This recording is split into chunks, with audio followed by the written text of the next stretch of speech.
Hello guys, तो हम लोग सेकंड पार्ट लेकर आ चुके हैं इंट्रोडक्शन क्लास का, जो कि हमारी वास्तविक संख्याओं का मैं इंट्रोडक्शन क्लास पिछला हम लोगों ने किया था। तो उसमें कुछ टॉपिक्स बचे हुए थे, तो उसको पार्ट 2 करके हम लोग लेकर आ रहे हैं। ठीक है ना। तो सबसे पहला टॉपिक हमारा क्या है, किन्हीं तीन धनात्मक पूर्णांकों। ठीक है ना, किन्हीं तीन धनात्मक पूर्णांकों। धनात्मक पूर्णांकों का मतलब ये है कोई तीन संख्याएं होंगी, जैसे हमारा 11 हो गया, 12 हो गया।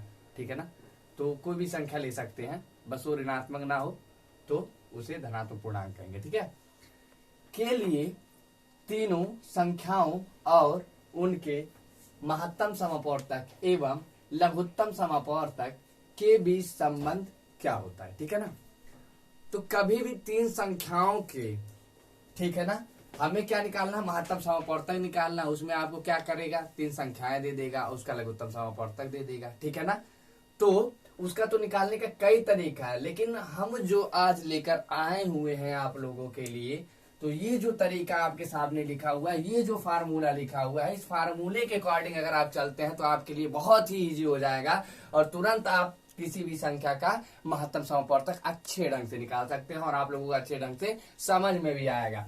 ठीक है ना, हमने बहुत बार पढ़ा है और बहुत जगह पे सीखा है, और जब हम पढ़ते थे हमारे टीचर ये सारी चीजें कभी नहीं बताते थे। कोई ऐसा पुराना रहता था नियम कानून की इससे लगाओ उससे लगाओ, और वो समझ से बिल्कुल परे रहता था। लेकिन आज जो मैं लेकर आया हूं आप लोगों के लिए काफी एडवांस फार्मूला है, और इसके थ्रू आप लोग किसी भी तीन संख्या दी हुई रहेगी, उसका लघुत्तम समापवर्तक दिया रहेगा, उसका महत्तम समापवर्तक बहुत इजीली निकाल सकते हैं। कैसे निकालेंगे आइए समझते हैं। तो हमको क्या निकालना है, महत्तम समापवर्तक निकालना है। ठीक है ना, तो महत्तम समापवर्तक हम लिख देंगे, इस कल्टो में क्या आ जाएगा, पहली संख्या गुणे दूसरी संख्या गुणे तीसरी संख्या, और इसका गुणा करवा लेना है उन तीनों संख्याओं का जो लघुत्तम समापवर्तक का वैल्यू दिया रहेगा। ठीक है ना, जैसा कि बच्चों हम लोग इस फार्मूले के अकॉर्डिंग हम लोगों के पास तीन संख्याएं हैं, जैसे यहाँ पे बोला गया था ना, धनात्मक पूर्णांक क्या होंगे, ए और बी और सी। तो मान लीजिए ए बराबर हमने 2 मान लिया है, और बी बराबर हम लोगों ने 4 मान लिया है। ठीक है, और सी बराबर हम लोगों ने 6 मान लिया है। ठीक है ना, तो क्वेश्चन पूरा पढ़ते हैं। 2, 4, 6 का महत्तम समापवर्तक ज्ञात कीजिए यदि यदि ए बी बराबर कितना दिया हो, 4 दिया हो, बी सी बराबर 12, एसी बराबर 6। ये सब क्या है, इनके लासा है। क्या है, लासा दिया हुआ है, लघुत्तम समापवर्तक दिया हुआ है, और बता रहा है कि लघुत्तम समापवर्तक दिया हुआ है, तीन संख्याएं भी दी हुई हैं, और उसके महत्तम समापवर्तक से संबंध स्थापित करके उसका महत्तम समापवर्तक हमको बताइए। तो चलिए इस फार्मूले के अकॉर्डिंग चलते हैं। तो ए बराबर हमने कितना माना है, 2 माना है। ठीक है ना, यहाँ पे हम लोग लिख लेते हैं मासा बराबर। तो मासा बराबर पहली ए संख्या हो जाएगी 2 गुणे बी क्या हो जाएगा, 4 हो जाएगा। तो जैसे कि हम लोग मान लेंगे यहाँ पे, ठीक है ना, ए बराबर हमारा कितना हो जाएगा 2, बी बराबर हमारा कितना हो जाएगा 4, सी बराबर हमारा कितना हो जाएगा 6 हो जाएगा। ठीक है ना, तो यहाँ पे आप लोग तीन धनात्मक पूर्णांक को देख रहे हैं, जिसको ए बी और सी हम लोगों ने यहाँ पे माना हुआ है। तो इसके अकॉर्डिंग चलते हैं, फार्मूले पे रखते हैं। तो हमें सबसे पहले क्या करना है, ए गुणे बी गुणे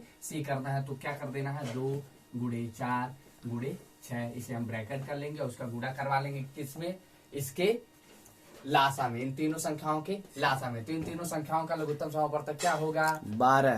तो इसको हम लोग लिख देंगे। तो क्या लिख देंगे, गुणे 12। ठीक है ना, इन तीनों संख्याओं का क्या हो जाएगा, 12 हो गया है लासा। ठीक है, अपान में क्या करेंगे हम लोग, अपान में हम लोगों को क्या करना है, लघुत्तम समापवर्तक रखना है किसका, ए और बी का, ए और बी का। तो हमारा ए और बी का जो लघुत्तम समापवर्तक आया है वो कितना आया है, 4 आया है। तो इसको 4 को हम लोग यहाँ पे रख देंगे, उसका गुणा करवा देंगे। उसके बाद क्या करना है, लघुत्तम समापवर्तक हमको बीसी का, ठीक है ना, दूसरी संख्या और तीसरी संख्या का। तो बीसी का क्या दिया हुआ, 12 दिया हुआ है। ठीक है ना, तो इसको हम लोग यहाँ पे 12 ले लेंगे, उसके बाद उसका गुणा करवा देंगे हमारी।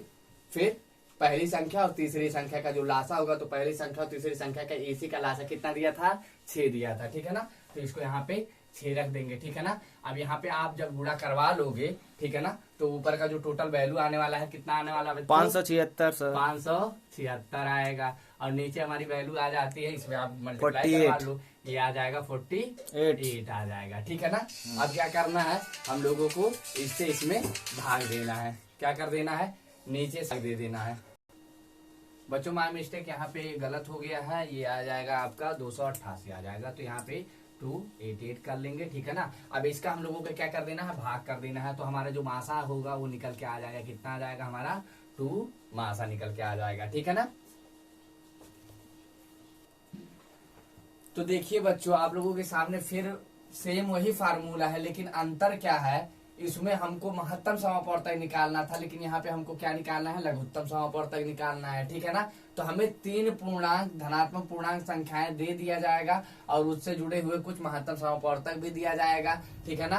तो 3 धनात्मक पूर्णांक संख्याएं होंगी, उसका महत्तम समापवर्तक होगा। अब बोलेगा कि महत्तम समापवर्तक एवं लघुत्तम समापवर्तक का संबंध स्थापित करते हुए उसका लघुत्तम समापवर्तक बताइए। तो यहाँ पे लघुत्तम समापवर्तक बताइए, तो इस फार्मूले से चलेंगे। जहां जहां पे वहां पे हम लोग लघुत्तम समापवर्तक रखे थे, केवल महत्तम समापवर्तक की वैल्यू रख देनी है। और सेम वही क्वेश्चन को हम लोग पलट दिए हैं, जिसमें हम लोगों को क्या निकालना है, लघुत्तम समापवर्तक निकालना है। तो आइए जान लेते हैं कैसे निकलेगा। तो लघुत्तम समापवर्तक यहाँ पे मैं लिख देता हूँ, लघुत्तम समापवर्तक ये हो गया। इक्वल टू में हमारा वही फार्मूला लग गया। तो ये क्या है, a बराबर 2 मैंने लिया है, अब b बराबर मैंने 4 लिया है, c बराबर मैंने 6 लिया, तो ले लेंगे यहाँ पे। ठीक है ना। तो 2 गुणे 4 गुणे कितना हो जाएगा, 6 हो जाएगा, ये एक ब्रैकेट में। और ये तीनों का जो महत्तम समापवर्तक आता है वो कितना आता है बच्चों, 12 आता है। तो इसका गुणा करवा लेंगे किसमें, 12 में। ठीक है ना। क्योंकि हमें क्या रखना था, इससे गुणा करवाना था महत्तम समापवर्तक। तो तीनों संख्याओं का महत्तम समापवर्तक कितना होगा, 12 होगा। ये आप लोग निकाल के देख लीजिएगा। ठीक है। उसका नीचे हम लोग ले लेंगे। ठीक है। तो नीचे महत्तम समापवर्तक हमको लेना है किसका, संख्या पहला और दूसरा का। ठीक है ना। तो AB का जो हमारा महत्तम समापवर्तक है वो कितना है, 2 है। गुणा करवा लेंगे दूसरी संख्या का, तीसरी संख्या का, इसका भी 2 है, बहुत बढ़िया। उसके बाद फिर तीसरी संख्या और पहली संख्या का, तो उसका भी 2 है। ठीक है ना। इन तीनों संख्याओं का हम लोग क्या कर लेंगे, मासा ले लेंगे और मासा लेकर इन लोगों को आपस में गुणा करवा लेंगे। ठीक है ना। तो इसको हम लोग गुणा करवा लेते हैं। तो आप लोग गुणा कर लीजिए। तो इसका 2 दूनी 4 और 4 दूनी 8, 8 छक 48, 48 बरहियम 96। तो इसका कितना आ जाएगा, 96 आ जाएगा। और नीचे कितना आ जाएगा, 2 दूनी 4 दूनी 8 हो जाएगा। ठीक है ना। और इससे आप लोग क्या कर दोगे, 8 बरहियम दोगे, 8 बरहियम 96 सर। ठीक। तो इसका 12 बार जाएगा। तो यानी कि इसका हमारा लासा कितना आ चुका है, 12 सर। लासा बराबर हम लोगों का क्या हो जाएगा, लघुत्तम समापवर्तक बराबर हो जाएगा 12। ठीक है सर। तो हम लोगों को क्या करना था कि लघुत्तम समापवर्तक और महत्तम समापवर्तक को रिलेट करते हुए, संबंध स्थापित करते हुए हम लोगों को क्या निकालना था, लघुत्तम समापवर्तक निकालना था। तो इसी फार्मूले से हम लोग लगाएंगे और मैंने सब पे एग्जाम्पल भी बता दिया है। ठीक है ना। तो परिमेय संख्याओं का दशमलव प्रसार, किसी भी परिमेय संख्या का दशमलव प्रसार 2 तरीके से हो सकता है। ठीक है ना, शांत और अशांत। ठीक। तो सबसे पहले हम लोग जान लेते हैं परिमेय संख्या क्या होती है, क्योंकि परिमेय संख्या का मैंने पिछले पार्ट में ही जिक्र किया था और अच्छे ढंग से आप लोगों को परिमेय संख्या में बता चुका हूं। फिर भी यहाँ पे एक बार और जिक्र कर देता हूं। देखिए, P/Q के फॉर्म में जो हो, यानी जो भिन्न के रूप में जो संख्याएं लिखी जा सकती हैं, वही हमारी क्या कहलाती हैं, परिमेय संख्याएं कहलाती हैं। जैसे इक्वल टू मैंने 1/2, ठीक है ना, 2/3, ये सब भिन्न के रूप में लिखी हुई हैं, अपान के रूप में लिखी हुई हैं। तो ये सब संख्याएं क्या होंगी, परिमेय संख्याएं होंगी। क्या संख्या होंगी, परिमेय संख्या होंगी। तो पहली रिक्वायरमेंट ये होती है, दूसरी रिक्वायरमेंट Q बराबर 0 आपका नहीं होना चाहिए। क्यों नहीं होना चाहिए, इसको भी मैं बहुत डिटेल में आप लोगों को बताने वाला हूं, क्योंकि कोई नहीं बताता कि Q बराबर 0 क्यों रखना चाहिए, क्यों नहीं रखना चाहिए। वो इसलिए, मान लीजिए 2 है और अपान में मैं 0 रख दिया। ठीक है ना। अब अगर इससे मैं 2 में भाग दे देता हूं, तो जो हमारा आंसर आ जाएगा वो कहीं ना कहीं इन्फिनाइट आ जाएगा। इन्फिनाइट वैलिड आंसर नहीं होता है परिमेय संख्याओं के लिए। ठीक है। तो ये थोड़ा सा छोटा सा कॉन्सेप्ट था, लेकिन बहुत ही इम्पोर्टेंट है और आप लोग शायद ही इसको पढ़े हों, और जितने लोग पढ़े हों तो जरूर आप लोग कमेंट करके बताएं। ठीक है। तो ये यहाँ पे हमारा Q बराबर 0 नहीं होना चाहिए, क्योंकि 0 अगर हम लोग अपान में रखते हैं तो उसकी वैल्यू क्या हो जाती है, इन्फिनाइट हो जाती है। लेकिन अगर 0 ऊपर है, मान लीजिए 0 है, तो क्या ये परिमेय संख्या है, बिल्कुल है, क्योंकि इसके अपान में हमारा 1 आ सकता है। और ये किसके रूप में आ गया, भिन्न के रूप में आ गया, और Q बराबर आपका 0 भी नहीं आया। तो इस वजह से ये होती है परिमेय संख्या है। मैंने कई बार पिछली वीडियो में आप लोगों से जिक्र किया था। ठीक है। तो ये परिमेय संख्या होती है। अब इसी परिमेय संख्या को भाग विधि से हम लोग क्या करते हैं, किसी संख्या से भाग देंगे इन्हीं परिमेय संख्याओं में, और जब भाग देते हैं भाग विधि द्वारा और विभाजन प्रक्रिया द्वारा इनका क्या करते हैं, दशमलव प्रसार करते हैं। यानी उनमें भाग देंगे, जो आंसर आता है वही हमारा दशमलव प्रसार होता है। तो ये दो प्रकार से होता है, शांत और आसान। शांत दशमलव प्रसार क्या होता है ये जान लेते हैं। शांत दशमलव प्रसार ऐसी संख्या, मतलब कोई ऐसी संख्या होगी जिसका दशमलव प्रसार विभाजन प्रक्रिया के चरणों के बाद, मतलब जो भी विभाजन प्रक्रिया का जो स्टेप होता है उन स्टेप्स को हमको करने के बाद पूर्णतः समाप्त आंसर मिलेगा।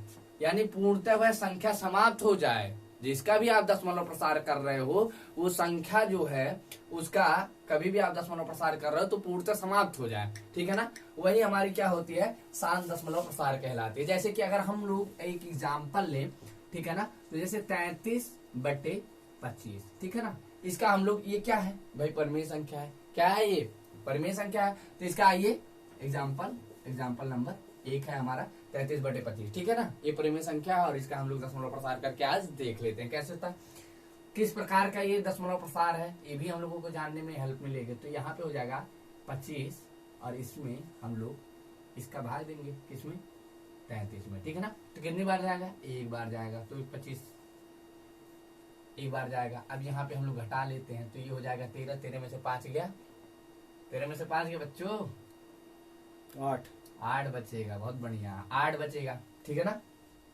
13 में से 5 गया तो 8 बचेगा, यहाँ तो कुछ नहीं बचेगा, ठीक है ना। अब हम लोग क्या करेंगे, यहाँ पे दशमलव लगाएंगे और दशमलव लगा के यहाँ पे क्या कर लेंगे, जीरो को बढ़ा लेंगे। अब कितनी बार जाएगा, 3 बार जाएगा, 25 या 75 हो जाएगा। तो यहाँ पे हमारा 75 आ गया, तो 75 आ गया। अब यहाँ पे हम लोग घटा लेंगे, हमारा कितना आ जाएगा, 5 आ जाएगा, ठीक है ना।